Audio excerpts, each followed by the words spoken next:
چور نے ایمبولینس گاڑی کی چوری کی، جس کو پکڑنے کے لیے پولیس نے حیدرآباد وجے واڑہ نیشنل ہائی وے پر فلمی انداز میں اس کا کامیابی کے ساتھ پیچھا کیا۔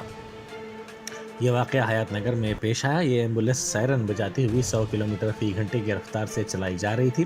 اس کا پیچھا کرنے کے دوران پولیس کا ایک عہدیدار زخمی ہو گیا۔ چور نے ٹریفک کے درمیان دلیری سے گاڑی دوڑاتے ہوئے اس کو روکنے پولیس کی کوششوں کو ناکام بنا دیا۔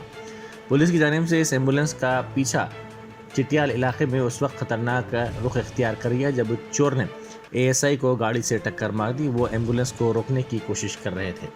یہ عہدیدار شدید زخمی ہو گیا۔ اس کو فوری طور پر دواخانہ منتقل کر دیا گیا۔ پولیس نے اس گاڑی کو روکنے کے لیے سوریا پیٹ منڈل کے ٹیکو مٹلا میں لاریوں کے ذریعے رکاوٹ کھڑی کر دی۔ اس ڈرامائی مقابلے کا اختتام اس وقت ہوا جب ایمبولینس گاڑی کو بالآخر روک لیا گیا۔ جرمنٹن super specialty hospital national award winner doctor Mir Jawad Zar Khan, German trained senior orthopaedic surgeon and director, ماہر ڈاکٹرز ڈاکٹر واصف اعظم اور ڈاکٹر بھاروی چندوری، سینئر کارڈیولوجسٹ اور دیگر ڈاکٹرز نمایاں خدمات انجام دے رہے ہیں۔ Robotic surgery, advance cath lab, MRI، operation theatre, ICU، 2D ultrasound جیسی سہولیات سے آراستہ کارپوریٹ لیول ہاسپٹل، واجبی فیس میں ہر مرض سے شفا یابی کے لیے جرمنٹن سپر اسپیشلٹی ہاسپٹل، عطاپور۔